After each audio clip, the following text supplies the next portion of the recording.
Hi, Aaron Sylvan here, and today I've got something really cool for you. I'm going to show you how to use Photoshop to tint the sky and the ground in your 360 videos for an effect like professional cinema post-production.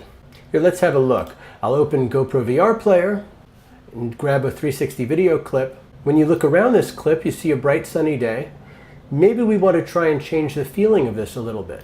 But how can you do it when you don't know which way the viewer's looking? It turns out to be easier than you think. Let's open up Premiere and I'll show you how. Okay, here's Premiere. Here's our video.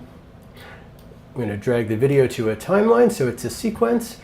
And here you see the clip that we were just looking at.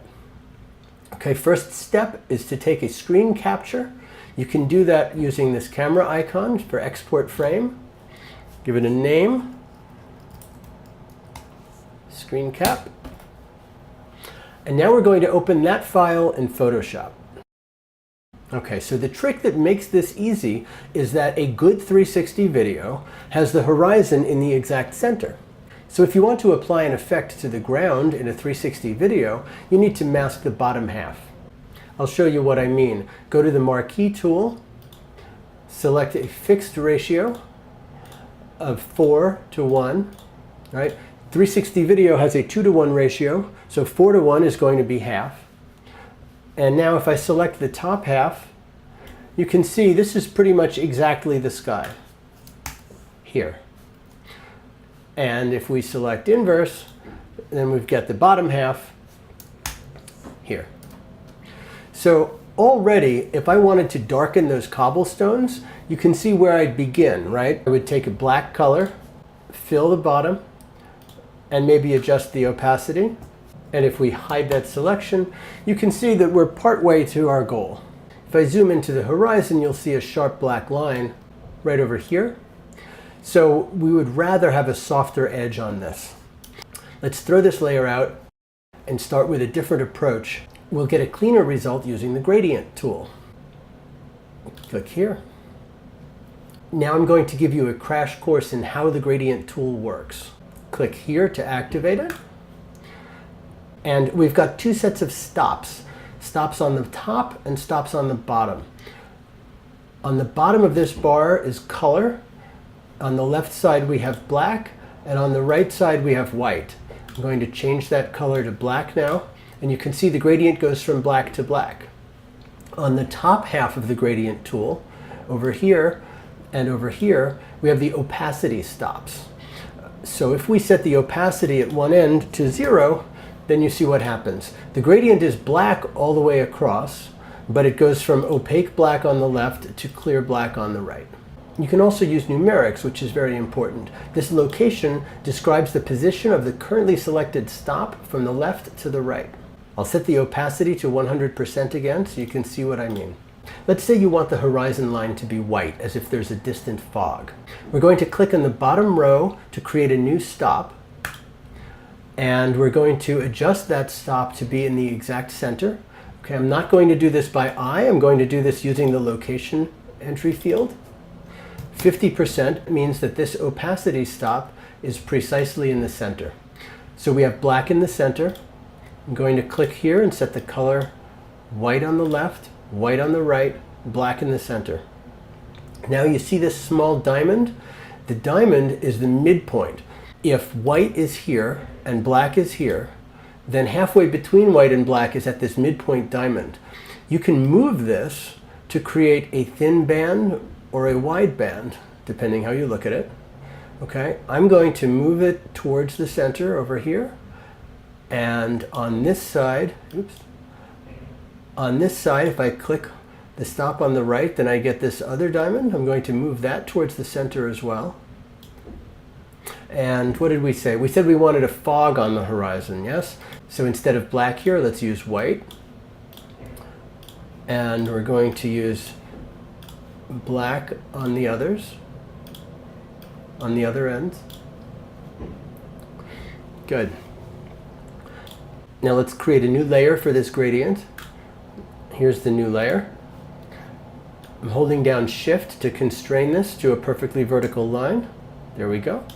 And now we have our fog. And if we switch to an apply mode that only lightens, then we'll see what we want. Let's try screen. There you go. It might be a little too strong, so we can adjust this with opacity. And how cool is this? We've got a fog effect in a 360 video.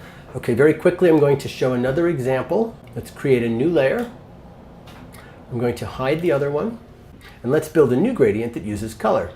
First, click here. I'm going to remove this center point. Let's say we want darkness on the bottom and more of a colored sky. So this color stop is at exactly 50%. And I know the horizon line is at exactly 50%, but it's also not perfect because of objects near the horizon. So I'm going to adjust the midpoint to have the black rapidly change towards the red near the horizon. Okay, I think this is very close. Let's see how it looks. Okay, and now we're going to explore different apply modes. I'm going to start by guessing that overlay is what we want. There we go. That's a cool effect. Maybe a little too much, but we can dial back the opacity. And now we've got a very different feel to this movie than what we had previously. I'll turn that off. This was the original video, and now we've got a much darker, grittier mood. Okay, we're not done yet, so let's get this back into Premiere. In order that we don't forget, let's set these layer names. Red, black, overlay 40 is good. And that fog effect, if we want to use that, that was a screen at opacity 57. Let's call that screen 60. Fog screen 60. Okay, there's a reason why I chose those names. In order for us to use these, we're going to convert it back to normal and 100%. Let's do that on the other file as well. Normal and 100%. And the reason why is because once we've settled on what we think is the right effect, it's going to be much more powerful to have Premiere apply the effect.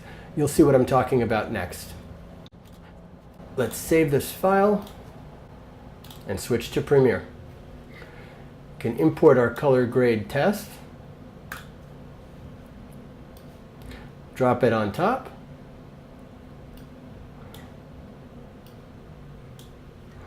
And here you see the file is blocking our video. I'm going to click here to select it. And in the effect controls, we can now choose the opacity and the blend mode, just like we did in Photoshop. So we had an opacity of 40%, and we had a blend mode of overlay. There's the effect that you saw in Photoshop.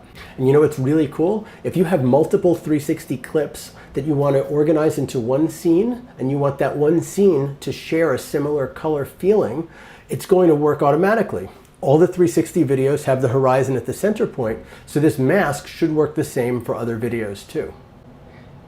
I'll grab another clip, pull this into Premiere, and now let's see this other file. Here we've got a completely different scene, and if I click on the color grade test and extend it over this one, then you'll see that our red effect has been applied. See here? Here's without, and here's with our grading, without and with.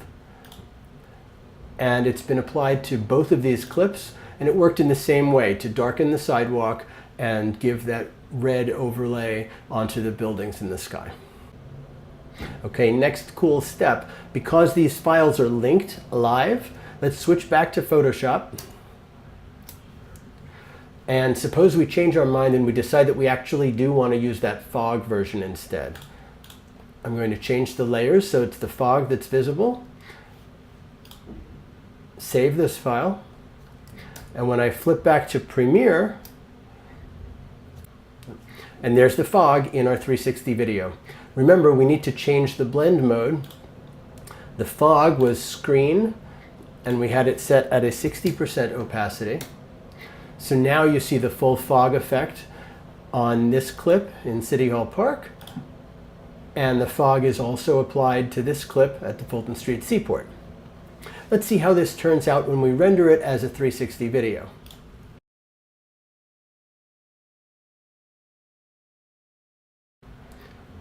So here's the original video.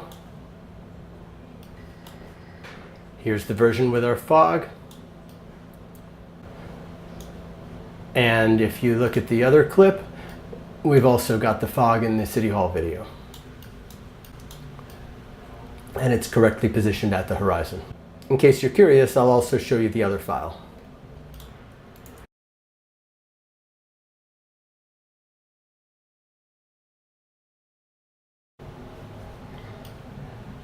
All right, this was the foggy version.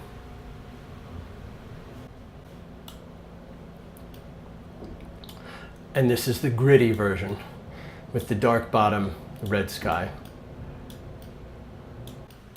And it's applied to the City Hall video in just the same way.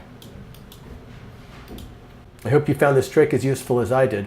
For me, being able to edit the feeling inside the 360 sphere without having to use 3D software was just an incredible hack.